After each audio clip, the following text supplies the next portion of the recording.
Good morning, Sam Macpherson with your ECU News update. The most controversial and greatest player in women's tennis will spend New Year's Eve in Perth. In a coup for West Australian tennis, Serena Williams will play at the 2019 Hopman Cup. Stuart Marshall reports. The steep rises in the price for grain have been created by lower than expected production forecasts in the Northern Hemisphere, and the eastern states' drought is creating significant demand for WA crop. Boys, just before we get stuck into it, I wanted to get your thoughts, Joel, on the current structure of the tournament. It's a pre-season tournament, essentially. It's all played and done before you get into the 4-day and the BBL. How do you see that at the moment?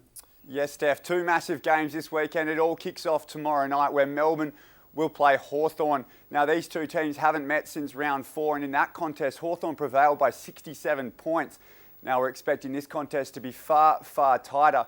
Now, Jordan Lewis, who once played over 290 games for Hawthorn, will play for Melbourne in this game, taking on his old side in a cutthroat final. And of course, Ben Stratton, a key out for the Hawks this weekend.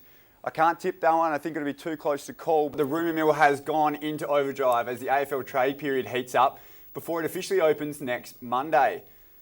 Star Freo player Lachie Neale looks set to join the Brisbane Lions on a mammoth 5-year contract worth over $4 million. The Neale deal to Brisbane is the key trade required for the Dockers to lure homesick Melbourne forward Jesse Hogan back to Perth. WA was the only state in Australia to experience falling numbers of international student enrolments last year. The government is keen to turn that around and introducing a number of key measures to address it. What we've done is we've put in place a special fund to deal with it. We've got a new graduate skilled migration list, which is about masters and PhD and other students.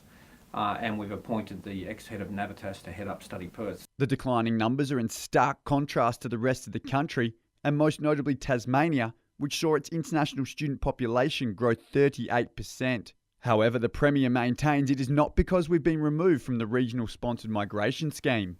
Sydney and Melbourne are not part of that scheme, nor is Brisbane, and they've had larger numbers of students. The government is also trying to lobby international airlines to fly direct to Perth to encourage international students to come to Western Australia. So I think if we get direct flights, more direct flights out of China and Japan, that will help the situation.